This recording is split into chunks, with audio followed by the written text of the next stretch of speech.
Well, this is the Iceman guitar, and once again we're faced with multiple areas where there's high spots all over the neck.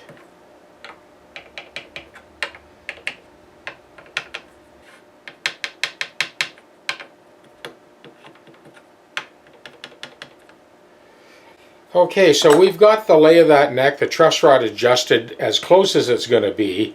We're going to mask off all of this inlay, the abalone and mother of pearl. Actually, it looks like abalone and then plastic that looks like mother of pearl.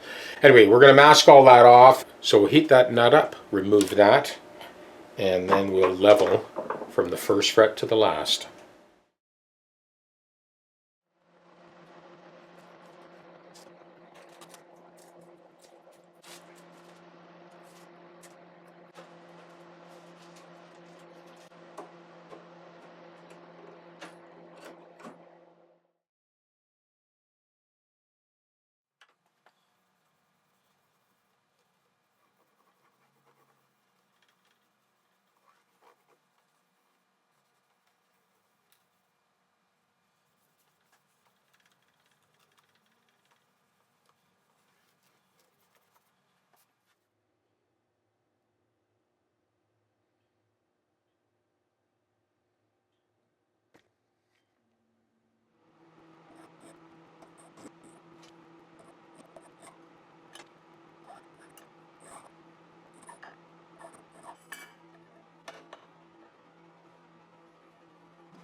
Okay, just a quick wrap up on this Ibanez Iceman, Paul Stanley Iceman. There was quite a bit of play in the bridge itself. The machining for the saddles is awesome, like super tight. Both the tailpiece posts and bridge posts were wrapped in Teflon tape just to kind of tighten them up. They're both rock solid now. I did need to remove that D-string saddle, flip it 180 and reinstall because we couldn't get that to go far enough forward for it to intonate. It's all done now, 7th fret corresponding 19th fret octave, all 6 strings perfectly in tune. Now we're on to the compensated nut.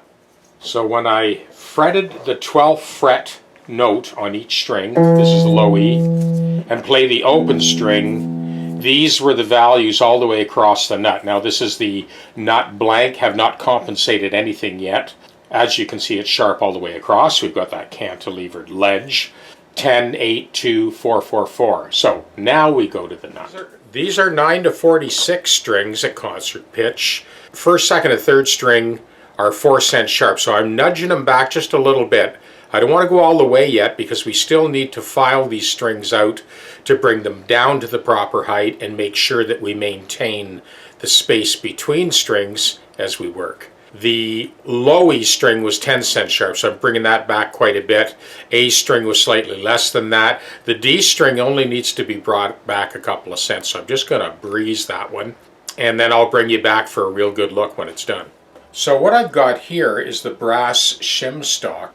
I now include a couple of strips of this brass shim stock with the 20 packs of compensated nut blanks. So I've got that taped just ahead of the leading edge. I got this little artist spatula for a couple of bucks at a local store, and I use that just to kind of smooth down that tape. We're ready to make the cuts. This is a bit of an advancement for myself. The idea of having that shim stock there to protect the fingerboard as we cut our values. The nice thing is We can do this in real time. What I mean by that is the guitar is actually tuned to concert pitch with the strings we're going to be using, and everything is done with the right amount of torque, the action where it should be, all of that stuff. So it really fast tracks this whole process. So we'll start with a low E. So this is how I grip the tool. I'm right-handed. I hold the Dremel in my right hand and then steady it with my left hand as I make the cut, because we have a 1/8 inch diameter flat bottom metal burr in there and it wants to skate. So this is how I stabilize it when I make the cut. Here we go.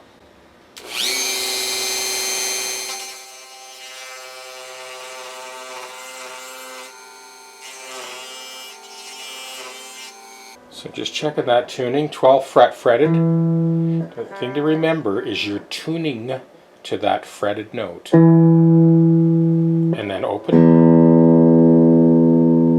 No, it was good. So on to the A string. So again, I got that two-handed grip. We're going to cut to the line.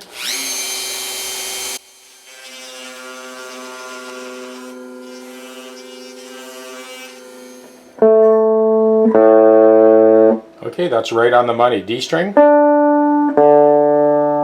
Boy, that just needs to be touched.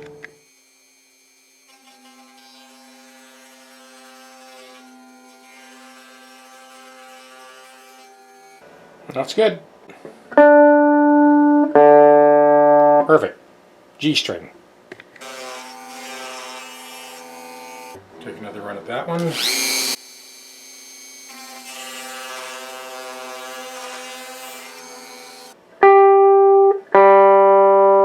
Okay, that one's good. On to the B string.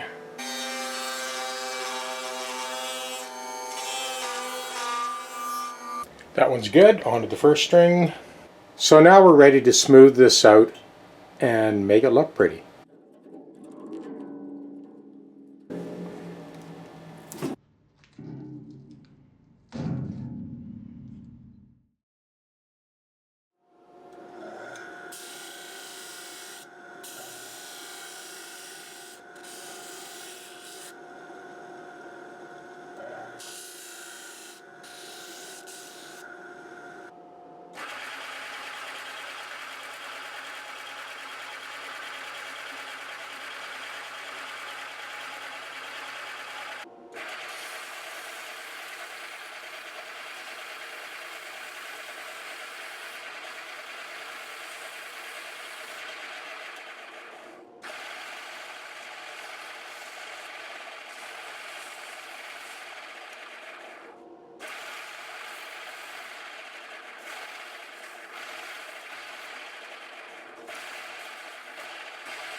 Mission completed. And there is our compensated nut, 9 to 46, concert pitch. For you guys that are working on guitars, kind of weird shaped guitars like this Iceman, Explorers, Flying V's, you can contact Greg. He does have these short leather straps. 2 separate short straps allow you to sort of grab these weird guitars by the end pin and center it on the body platform while you're working. They're available. Contact Greg. He'll get these out to you. Cheers. So here we are at last. This Ibanez is done.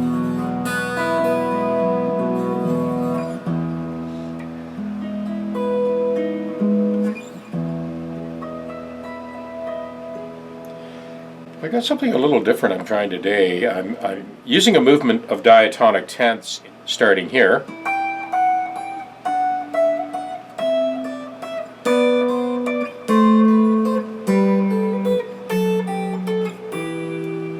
And then I'm following that up, looping it. I've got it on the loop station now with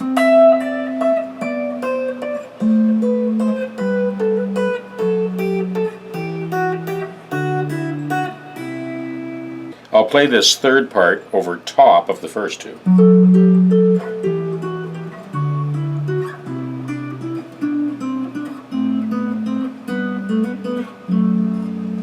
Okay, so let that play. Once again, the idea is to play diatonically across the entire span of the neck so you can hear the guitar really is in tune. I have this third part.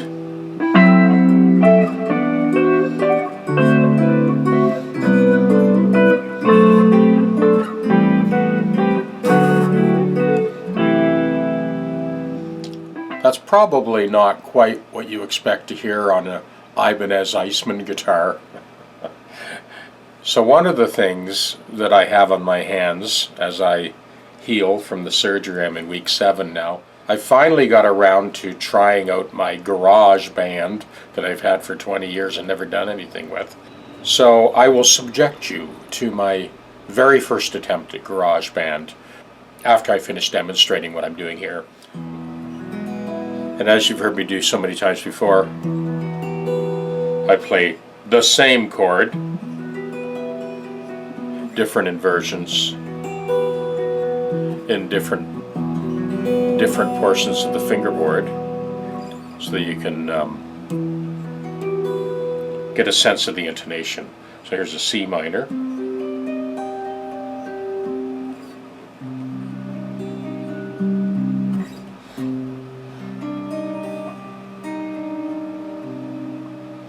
A major, A major 7th,